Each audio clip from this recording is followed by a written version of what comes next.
চৈত্র মাসের শেষের দিন আমি কেমনে কাটাইলাম আজকে তোমার লোক পুরো ভিডিও শেয়ার করবো। ধর সকালবেলা ঘুমের থেকে উঠে গেছে, সকাল সকাল উঠে গেছে, কারণ ওই দিনকে অনেক কাজ যার লেগে উঠে গেছে। আমি তো এদিকে হলুদ আর নিম পাতা লইয়া লিসলাম, ভাবছিলাম বাডুম, কিন্তু আমি আর বাড়ছি না। তো আমি গেছি মানে ফুলের মালা বানানোর লেগা, যেটা ওই দিনকে তো সবাই ঘরের দোয়ারের মধ্যে ফুলের মালা দেয়, তো আমরাও কিন্তু ওই দিনকেই মালা দেয়। তার লেগে কিন্তু আমি এদিকে আম পাতা দিয়ে সেটা মালা বানাইতেছিলাম, যাতে ফুল কম লাগে। ফুল তো প্রচুর লাগবো, তার লেগে আমি আম পাতা দিয়ে বানাইতেছিলাম যাতে সুন্দর লাগে। দেখো কেমন লাগতেছিল আমার কিন্তু কমেন্ট করে জানাইবা মালাটি কেমন হয়েছে। তারপর কিন্তু হলুদ আর নিম পাতা লাগাই স্নান করে এলাম।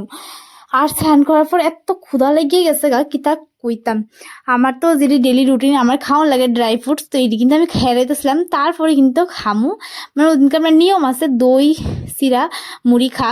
তো আমি কিন্তু দই চিরা মুড়ি খেয়ে রেছিলাম। তারপরে কিন্তু রান্নার কাছে যাবো, কারণ আজকে রান্নার দায়িত্বটা কিন্তু পুরোটা আমার উপরে আসিল। আর একটা তরকারি কিন্তু আমি মানে টেস্ট করতাম না, টেস্ট করে কিন্তু আমি আজকে এই সব কিছু রান্না করুম। কারণ আমরা ওই দিনকে পূর্বপুরুষের বারান দেয়, তাহলে কিন্তু আমি সব কিছু টেস্ট করে রান্না করুম। তো দিনকে সব কিছু রান্না হয়ে গেছে, লাস্টে 5 ঘন্টা রান্না করে সেটা বারান টান দেওয়া হয়ে গেছে। তারপরে কিন্তু আমরা ভাত খেতে বুঝছি। এত শান্তি লাগতেছিল সারাদিনে ভাত খেয়ে, সেটা মানে কিতা কইতাম।